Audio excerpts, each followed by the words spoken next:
নমস্কার, 7 আউইক নিউজ নেটওয়ার্কে আপনাদের স্বাগত। জগৎজোড়া খ্যাতি জয়নগরের মোয়ার। তবে চাহিদা তুঙ্গে হলেও সেই মোয়ার স্বাদ পেতে হলে আমাদের কিন্তু অপেক্ষা করতে হয় শীতকাল পর্যন্ত। তাই দীর্ঘদিন ধরেই মোয়া হাব তৈরির দাবি জানাচ্ছিলেন মোয়া ব্যবসায়ীরা। তবে জমি জটের কারণে বারংবার দীর্ঘায়িত হচ্ছিল সেই প্রক্রিয়া।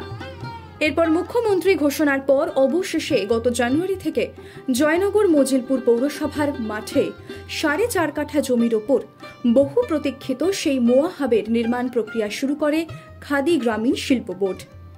আর সূত্রে খবর শেষ হয়ে গিয়েছে সেই হাব তৈরির কাজ। ইতালি থেকে অত্যাধুনিক প্যাকেজিং মেশিন আনা হলেই চলতি বছর শীতেই জোর কদমে চালু হয়ে যেতে পারে জয়নগরের মোয়া হাবটি। খাদি বোর্ডের এক আধিকারিক জানালেন, প্রায় 2,12 কোটি টাকা ব্যয়ে নির্মিত হয়েছে এই মোয়া হাব। তবে মোয়া হাব চালু হলে কি সুবিধা পাবেন সাধারণ মানুষ? জয়নগর মজিলপুর পৌরসভার উপপৌরপ্রধান রথিন কুমার মণ্ডলের কাছ থেকেই তা সরাসরি শুনুন। কাজের অগ্রগতি বলতে বিল্ডিং এর কাজ শেষ হয়ে গেছে, এবার যন্ত্রপাতিগুলো আসবে, এসে শুধুমাত্র স্টার্ট হবে, হয়তো পুজোর সময় থেকেই হয়তো স্টার্ট হয়ে যেতে পারে। মানে এবারে শীতের সিজনের আগেই শুরু হয়ে একদম এবছর থেকেই মানে ওটা স্টার্ট হয়ে। এবং এর মেশিনারি কি ইটালি থেকে আসছে তো? হ্যাঁ, এটা আমাদের মাননীয় মুখ্যমন্ত্রীর স্বপ্নের প্রকল্প। উনি বিশেষ করে জয়নগরের মোয়া হাবটা নিয়ে খুব মানে আগ্রহী ছিলেন এবং খুব সত্তর এই কাজটা মানে সমাধান হবে। বিল্ডিং এর কাজ শেষ।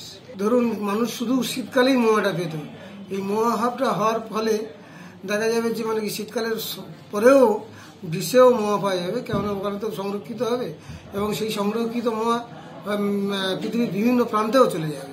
জিআই ট্যাগ পাওয়ার পর জয়নগরের মোয়া রমরমা আরও বেড়েছে। আর তাই মোয়া হাবকে ঘিরে মোয়া ব্যবসায়ীদের আগ্রহের শেষ নেই। এই হাবের একতলায় তৈরি হয়েছে কমন ফ্যাসিলিটি সেন্টার। সেখানে থাকবে ল্যাবরেটরি, সেই সঙ্গে বসবে প্যাকেজিং মেশিনও। মোয়া হাব নির্মাণ প্রসঙ্গে এক মোয়া ব্যবসায়ী জানালেন, খুবই আনন্দিত তারা।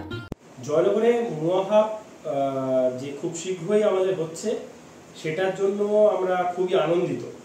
প্রথমত মানে একজন মোয়া ব্যবসায়ী হিসাবে এটা আমাদের কাছে একটা খুব বড় প্রাপ্তি, পাওনা বলতে পারেন। কারণ আমাদের অনেক দিনের ইচ্ছা এই মোয়া হাব, জয়নগরের এই যে মোয়া হাব, এবং আমরা যে অনেকদিন ধরে চিন্তা ভাবনা করছিলাম যে শুধু পশ্চিমবঙ্গের বাইরে নয়, ভারতবর্ষের বাইরেও আমরা মোয়াকে পাঠাতে পারবো। আশা করছি এই মোয়া হাব হলে সেটা আমাদের পক্ষে সম্ভব হবে। সেই জন্য আমি এবং আমাদের যারা যারা আরো মোয়া ব্যবসায়ীরা আছেন, এটা নিয়ে খুবই আমরা আগ্রহ যে মোয়া হাবটা কবে আসছে। এবং এই মোয়া হাব হওয়ার জন্য আমাদের অনেক সুবিধাও হবে। আমরা ওখান থেকে বিভিন্ন রকম ভাবে প্যাকেজিং করতে পারবো এবং দূর দূরান্ত থেকে এবং পশ্চিমবঙ্গের বাইরে থেকে এবং স্পেশালি কলকাতা থেকে বিভিন্ন মানুষও আসবেন, যাতে মোয়া হাব থেকে আর কি ওরা মোয়া কিনতে পারে। তবে কি এবার সত্যি শুধুমাত্র শীতকাল নয়, বরং বছরের অন্যান্য সময়েও জয়নগরের মোয়ার স্বাদ নিতে পারবেন আমজনতা? উত্তর মিলবে খুব শীঘ্র। জয়নগর থেকে মামুন রায়ের রিপোর্ট, 7 আউইক নিউজ নেটওয়ার্ক। আরও বিভিন্ন খবরের আপডেট জানতে হলে 7 আউইক নিউজ চ্যানেলটিকে সাবস্ক্রাইব করতে ভুলবেন না, কারণ আপনাদের একটা সাবস্ক্রিপশন আমাদের কাছে অত্যন্ত মূল্যবান। এবং সেই সঙ্গে আমাদের হোয়াটসঅ্যাপ চ্যানেলটি ফলো করে অবশ্যই পাশে থাকবেন। জয় হিন্দ।